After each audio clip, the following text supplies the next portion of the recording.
welcome. The strength of Image Comics is that if you are a creator with talent, your capability, whether it be writing or artwork, will be obvious to the readers. After all, the creative vision of the talent is free from corporate or editorial interference, and it can be expressed exactly as intended.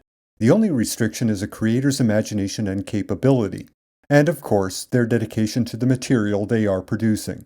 With that level of freedom, it's no surprise that Image Comics has become the place for independent talent to flourish. It's also a company with no apparent strategy, other than to publish a wide variety of material, regardless of its genre. So here's a look at a bunch of mostly recent titles from a variety of genres. I also threw in a mix of titles I think are good, ones I think are terrible, and ones that I feel mostly indifferent towards. My current favorite Image series is The Wicked and the Divine.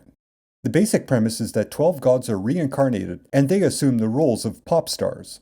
They live and thrive for 2 years, and then they die. This is part of a recurring 90-year cycle that began in prehistoric times. It is a series steeped in mythology, and it represents a concept that I find very appealing. That concept being, music is magical and powerful. It only makes sense that if a god was resurrected in modern times, and if he or she wanted to reach a large amount of people, that they would be a rock star. Admittedly, this is a concept both creators have done in 3 previous miniseries, Phonogram Rue Britannia, and its 2 sequels, The Singles Club and Immaterial Girl. In those series, musical genres are literally various forms of magic. Whereas, in The Wicked and the Divine, music is what brings the crowds of faithful together, with the various resurrected gods bringing the magic to the music. So while they are, in my opinion, conceptually similar, their application is quite different. Regardless, the point being, the concept of music being magic is simply something that appeals to me. I think, in a general sense, it's an idea that is both simple and easy for anyone to identify with. I will say the series drags a bit in the early to late teens, which is, specifically, the 3rd volume of the series. During this arc, the regular artist was on a break, so I presume the writer kind of wrote filler issues, stalling until the regular artist could return. I don't know if this is true or not, but that's how it feels.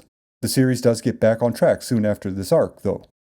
The Wicked and the Divine is coming to a conclusion soon. At the time of this writing, the final arc has just begun, and in my opinion, that is a good thing. The series deserves a conclusion, and, more importantly, the creative team seem to understand that, with a series of this nature, it has to live fast, die young, and leave a good-looking corpse. Because, rust never sleeps. This original graphic novel, from frequent collaborators Ed Brubaker and Sean Phillips, is, well, a good old-fashioned femme fatale story. It has a decent twist that you can kind of see coming, but it still hurts when it is revealed. It's a story told from the perspective of a woman who knows a bit too much about Junkies and the influence of drugs on popular musical icons. One may interpret this as, the main character understands and is attracted to self-destructive behavior, which is knowledge that she uses to attain her goal. It is, at its core, a mostly subtle character study. Subtle because the main character's motivations are slowly revealed and, within context, they make perfect sense. She's not out for revenge. She's not trying to emulate her junkie heroes. She's manipulating a situation to protect someone who once protected her. Regretfully, this end result comes at the expense of another individual.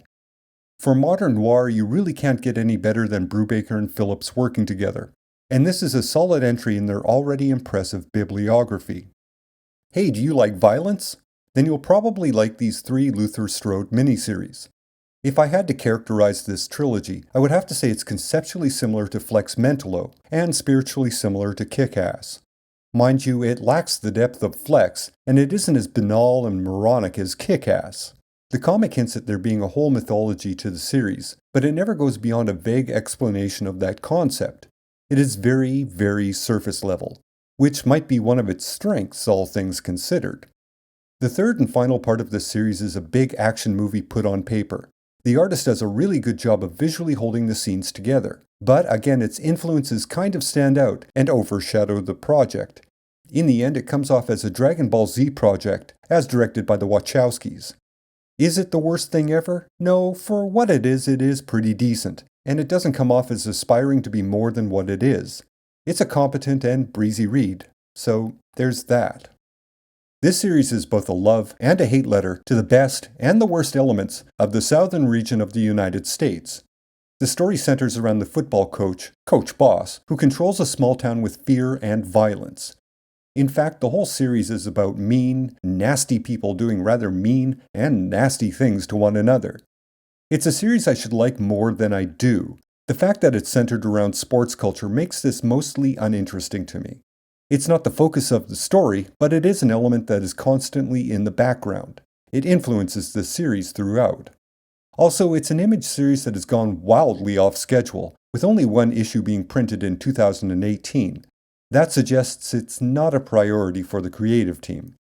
While I can't say anything bad about the series, for my personal taste preference, and because it is extremely irregular, I can't say I have an investment in the story.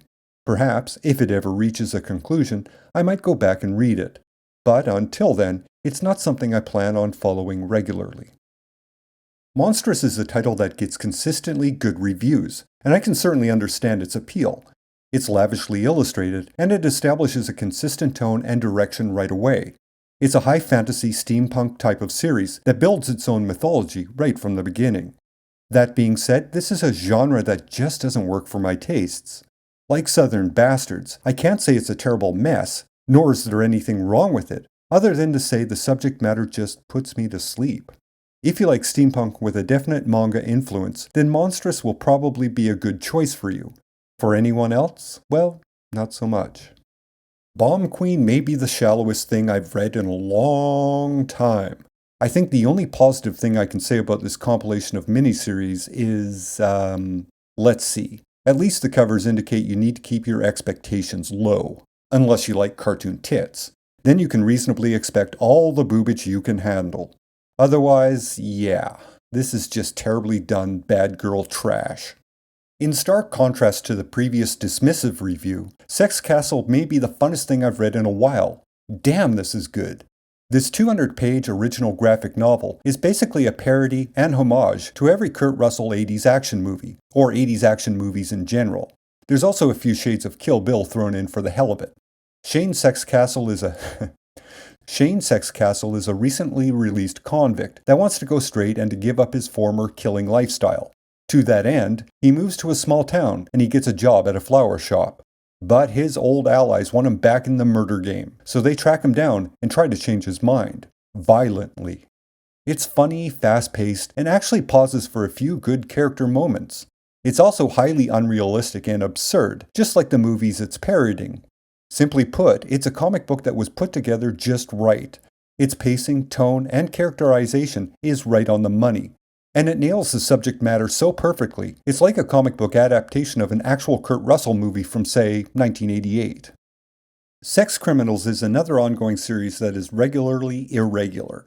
However, this is due to the creative team taking time between arcs to complete an arc before soliciting it.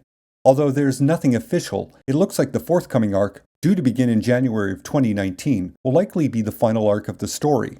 Again, this is a wise move. It's always best to end before the concept is totally worn out.